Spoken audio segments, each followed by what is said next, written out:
Տիգրան, սկսենք վերջին լուրից, ազգային ժողովն այսօր ընդունեց Եվրոպական միության անդամակցության գործընթացի մեկնարկի օրինագիծը։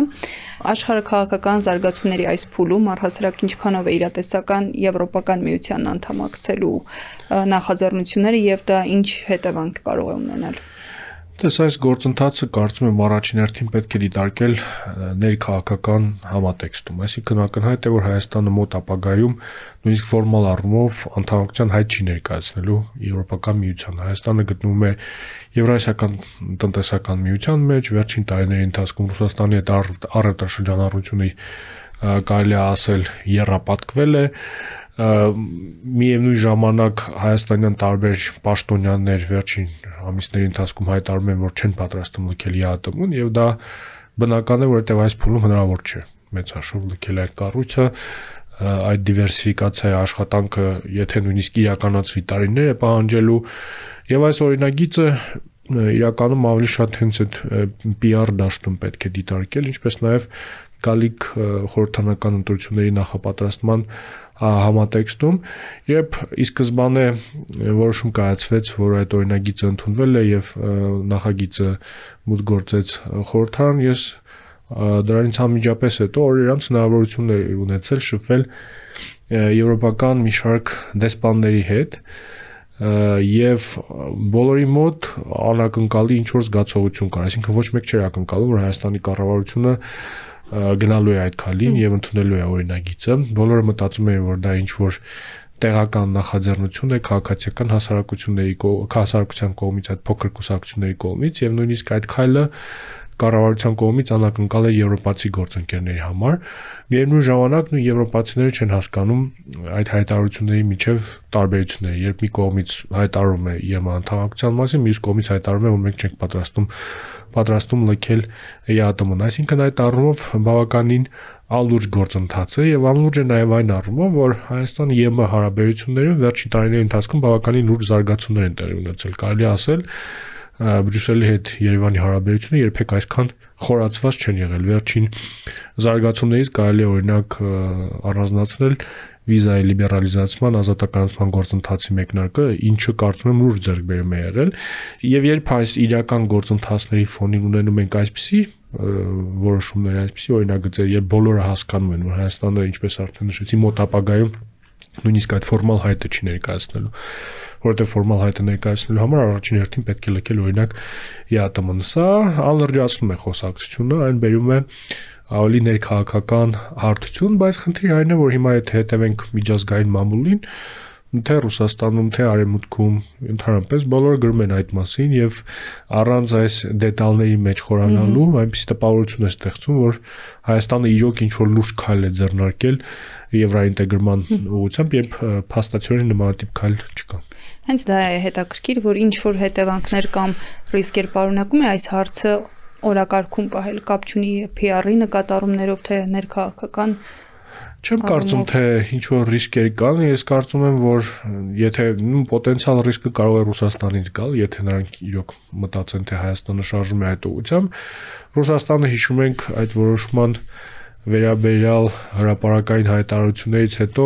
հայտարարում էր, որ Հայաստանը չի կարող լինել եւ ԵԱՏՄ-ում եւ ԵՄ-ում, այսինքն այստեղ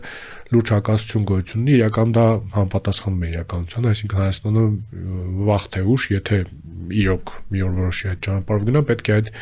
ընտրությունը կատարի, բայց կարծում եմ փակ դռների հետևում հայաստանյան տարբեր պաշտոնյաներ ռուսներին բացատրում են, որ այստեղ որևէ լուրջ գործընթաց չկա եւ մեծ հաշվով բացատրելու կարիք էլ չկա, ակնհայտ է, որ լուրջ գործընթաց չկա, այսինքն երբ մի կողմից կան հայտարարություններ, բայց մյուս կողմից տնտեսական այնպիսի ցուցանիշներ Ռուսաստանի հետ հարաբերություններ, որոնք երբեք չեն եղել, պարզ է, որ այդ ամենը պայմանավորված է նաեւ ռուս-ուկրաինական պատերազմով եւ պատժամիջոցներում, բայց միևնույն է, այսինքն Ռուսաստանի տեսակարար կշիռը Հայաստանի առևտրային բալանսում միայն աճում է վերջին տարիների ընթացքում։ Երբ որևէ իրական քայլեր չեն ձեռնարկում կամ տեսանելի քայլեր չեն ձեռնարկում դիվերսիֆիկացիայի ուղղությամբ, այս ամենը իհարկե չեմ կարծում թե ինչ որ մեկի կողմից լուրջ է ընդունում։ Վարչապետ Նիկոլ Փաշինյանը հեռախոսազանգ է ունեցել ԱՄՆ պետքարտուղար Մարկո Ռուբիոյի հետ, ըստ հայտարարության տարբեր թեմաներ են քննարկվել, բայց լրահոսի գլխագրերում հիմնականում հետևյալ միտքն էր, որ Միացյալ Նահանգների պետդեպարտամենտը հարավային Կովկասում էսկալացիայի գոյությունը, էսկալացիան անընդունելի է համարում, այս անընդունելի եզրույթը ինչպես կարելի է մեկնաբանել, եթե նման բան տեղի ունենա Միացյալ Նահանգները ինչպես է արձագանքելու։ Տես նախ արձանագրենք, որ այսպիսի հաղորդակցության կարևորությունը շատ մեծ է, որովհետև Թրամփի ընտրությունից հետո, ընտրվելուց հետո կար լուրջ մտավախություն, որ նոր վարչակազմը այն քանակի ուշադրություն չի դարձնելու հակամարտությանը եւ տարածաշրջանին, ինչքան նախորդը, հիմա չենք կարող իհարկե վստահորեն պնդել, որ ներգրավվածության նույն աստիճանն է ունենալու նոր վարչակազմ, բայց առնվազն առաջին ազդակները ինչ որ դրական հույսեր կարող են արթնացնել։ Հիշեցնեմ, որ մինչ այդ նույն պետքարտուղար Ռուբիոն իր հեռախոսազրույցում եւ հանդիպման ընթացքում Թուրքիայի արտգործնախարար Ֆիդանի հետ եւս հիշատակել էր հայ-ադրբեջանական հակամարտությանը,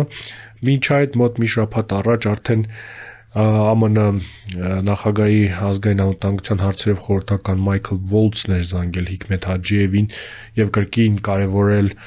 հակամարտության խաղաղ խաղաղության պայմանագրի ստորագրման անհրաժեշտությունը հատկանշական է, որ Վոլցի հայտարարության մեջ կար նաև հիշատակում գերիների մասին, ինչը իհարկե այդքան հաճախ չենք լսում մեր արևմտյան տարբեր գործընկերներից, եւ այդ առումով, որ առնվազն այս ռետորական մակարդակում կամ այս հեռախոսազանգերի մակարդակում հարցը շարունակում է նաև նոր վարչակազմի ուշադրության կենտրոնում մնալ, իհարկե ինչպես արդեն նշեցի, դրական ազդակ պետք է համարել, բայց այստեղ իհարկե կան ավելի լուրջ հարցեր, որոնց պատասխանը մենք դեռևս չգիտենք, այսինքն միայն այս հեռախոսազանգի հիման վրա կամ նախկինում տեղի ունեցած ինչ որ հայտարարությունների հիման վրա պնդել, որ Թրամփի վարչակազմը շարունակելու է այն դերակատարությունը ունենալ, ինչ նախորդ վարչակազմը, դեռևս վաղ է։ Այստեղ զուգահեռ մեկ այլ կարևոր գործընթաց է ընթանում, Ադրբեջանը փորձում է առաջին հերթին Իսրայելի աջակցությամբ Վաշինգտոնում առաջ տանել այն նարատիվը, որ Ադրբեջանը հակաիրանական ինչ-որ բաստիոն է, որ կարող է ձևավորվել այսպես կոչված եռակողմ ինչ-որ դաշինք Ադրբեջանի, Իսրայելի եւ Միացյալ Նահանգների միջև, վերջին շաբաթների ընթացքում շատ ակտիվ լոբիստական աշխատանք է տարվում այս ուղղությամբ, մասնավորապես իսրայելական մամուլում, բայց ոչ միայն վերջերս ամերիկյան հեղինակավոր պարբերականներից մեկում եւս այս գաղափարը առաջ է տարվում, որ տեսեք Ադրբեջանը կարող է օրինակ միանալ այդ հայտնի Աբրահամյան համաձայնություններին, որոնք կնքվել էին դեռևս Թրամփի առաջին նախագահության շրջանում, այսինքն դառնալ Իսրայելի հետ այդ նոր ձևավորվող մերձավոր արևելյան ճարտարապետության մաս։ Հիմա շատ դժվար է ասել այս փոփ արդյոք հաջողելու են այս ջանքերը Ադրբեջանի, բայց այս գործընթացը եւս տեղի ունենում։ Եվս մեկ կարևոր շեշտադրում, որ պետք է անել այս պարագայում, կարծում եմ կարևոր է, որ Ռուբիոյի պես գործիչները հատկապես ներգրաված լինեն այս համատեքստում։ Ռուբիոն լինելով Թրամփի նոր վարչակազմի մաս, այնուամենայնիվ բավականին մեծ տարիների փորձ ունեցող քաղաքական գործիչ է, որ ճանաչում է նաև Հայաստանը, տարածաշրջանը, այսինքն ինչ որ չափով այս ադմինիստրացիայի մեյնստրիմ դեմքերից է, այսինքն ակտիվիստների խմբին չի պատկանում Թրամփի ռադիկալ կողմնակիցների Ամերիկայում MAGA շարժում են անվանում դա Make America Great Again շարժման տենց կարկառուն ներկայացուցիչներից չէ, այսինքն իրեն հենց հրավիրել են արտաքին քաղաքական հարցերով քիչ թե շատ հավասարակշռված քաղաքականություն ունենալու պարագայում, եթե այլ գործիչներ ներգրավեն, օրինակ մոռացանք նշել, որ Մայքլ Վոլցի հեռախոսազանգին Հիկմետ Հաջիևի նախորդել էր նաև Թրամփի հատուկ ներկայացուցիչ Սթիվ Վիտքոֆի այցը Բաքու, երբ նա վերջին անգամ գնացել էր Մոսկվա Ուկրաինայի հարցով եւ ընդհանրապես ռուս-ամերիկյան հարաբերությունների հարցով բանակցություններ վարելով, Մոսկվայից թռիչք էր կատարել հենց Բաքու, ըստ մամուլի հրապարակումների, այնտեղ մնացել է մոտ 8 ժամ եւ քննարկել են տարբեր հարցեր։ Օրինակ, եթե Վիտկոֆը զբաղվի հայ-ադրբեջանական հակամարտությամբ, կարծում եմ սա ավելի շատ բացասական հետևանքներ կունենա, քան դրական։ Օրինակ, վերջերս այդ պաշտոնյան, ով նախկինում քաղաքականության հետ ընդհանրապես կապ չուներ, այսինքն մինչև այդ պաշտոնը զբաղեցնել անշարժ գույքով էր զբաղվում Նյու Յորքում, Թրամփին այդ ոլորտից գիտի, հարցազրույց էր տվել ռուս-ուկրաինական հակամարտության թեմայով Թրամփի աջակից Թաքեր Քարլսոնին, ով նաև հայտնի լրագրող է Միացյալ Նահանգներում, եւ շատ հետաքրքիր է, որ մարդը զբաղվում է հակամարտությամբ, բայց օրինակ ուկրաինական այն շրջանների անվանումները չգիտի, որոնք օկուպացվել են Ռուսաստանի կողմից, այսինքն մինիմալ գիտելիքներ, շատ հիացական ինչ-որ հայտարարություններ էր անում Պուտինի մասին, հիմա պատկերացրու այս տիպի մարդկանց շփումների Ալիևի հետ, այսինքն շատ հեշտությամբ Ադրբեջանը կարող է ազդեցություն ունենալ, իսկ Ռուբիոն, ինչպես արդեն նշեցի, քիչ թե շատ ճանաչում է տարածաշրջանը եւ Հայաստանը եւ այդ ապաքաղաքական թևի մասը չի, որը նոր է սկսում այս հարցերով զբաղվել, այսինքն տարիներ շարունակ ներգրաված է եղել։ Եթե վերադառնանք այդ հեռախոսազանգին, կարծում եմ կարևոր է, որ Պետդեպարտամենտի տարածած հաղորդագրության մեջ նաև կար ռազմավարական գործընկերության վերաբերյալ հիշատակում, այսինքն նշում է, որ Հայաստանն ու Միացյալ Նահանգները ռազմավարական գործընկերներ են, մենք հիշում ենք, որ այդ փաստաթուղթը ռազմավարական գործընկերության խարտիան ստորագրվել էր մինչև Տրամփի երթմնակալությունը եւ դեռևս կան մտահոգություններ, թե ինչ չափով է այդ փաստաթուղթը կյանքի կոչվելու արդեն նոր վարչակազմի պայմաններում,